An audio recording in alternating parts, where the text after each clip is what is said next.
चिकूला आता लॉलीपॉप एवढं कळायला लागलं आहे ना, की आता खूप चांगली टेस्ट समजली आहे त्याला त्या लॉलीपॉपची. त्याला देत नव्हतं म्हणून एवढं रुसून बसलेला ना, खूप जास्त राग आला होता त्याला, की त्याला लॉलीपॉप त्याच्या हातातून घेतलेलं म्हणून. त्याच्यानंतर त्याच्या हातात देत होतो, त्याच्या तोंडात घालत होतो, की खा म्हणून. पण त्याला एवढा राग आला होता ना, की तो तोंडच उघडत नव्हता. आदूजी पण तोपर्यंत स्कूल बस आली होती. त्याला पण पिकअप केलं, त्याला घेतलं आणि आम्ही तिथेच उन्हात थोडा वेळ बसलो, कारण घरात आता खूप थंडी लागते. त्याच्यामुळे तिथेच थोडा वेळ बसलो आणि मग नंतर घरी गेलो. घरी येतोय नाही येतोय तोपर्यंत ह्यांची लगेच मस्ती सुरू होते. काय ह्यांना दुसरं काय सुचतच नाही, एवढी मस्ती चालू होते.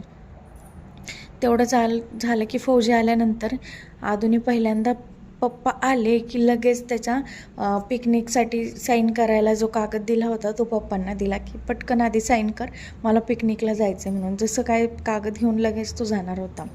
आणि पप्पा निघाले की चिकोला असं मॅग्नेटसारखं चिटकून बसायचं असतं पप्पांना.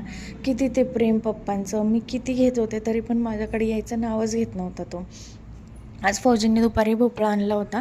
आज देवदिवाळी होती त्याच्यामुळे म्हटलं वडे बनवावेत भोपळ्याचे.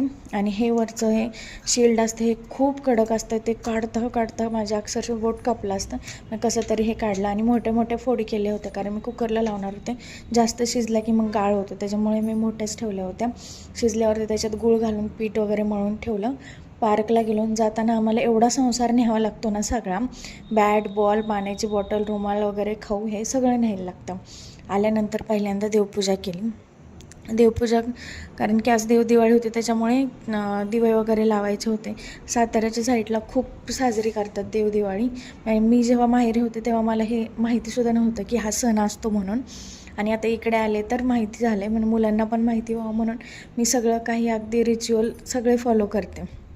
आल्यानंतर एक गेटवरती पार्सल आलं होतं माझं, ते फौजींनी आणल्यानंतर जाऊन. आणि एवढं जबरदस्त पॅकिंग केलं होतं ना त्याचं. होतं तर ते खरं स्क्रीन गार्डच, पण असं पॅकिंग केलं होतं बबल रॅपने की जसं काय आतमध्ये काहीतरी ज्वेलरी वगैरे काहीतरी महत्त्वाचं खूप मोठी गोष्ट असेल असं काहीतरी. आणि आणलं तेव्हा मग मी फौजींना म्हटलं की तुम्ही बसवा, ते मला जमणार नाही बसवायला. आणि त्यांनी बसवताना बघा, ते 250 रुपयाचं स्क्रीन गार्ड माझं ते तिथल्या तिथेच तोडून टाकलं. आता काय बोलायचं, ते 250 रुपये तसेच माझे पाण्यात गेले. त्यांनी पण मुद्दाम केलं नाही, त्यांच्याकडून चुकून झालं, ते जाऊ दे असो. वडे वगैरे बनवले. चिकूला पण आमच्या खूप आवडले वडे. तो पण मला दे दे दे दे करून मागत होता.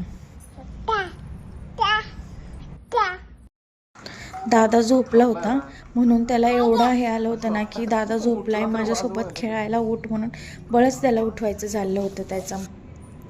पप्पांनी घेतलं तरी पण नाही, त्याला दादा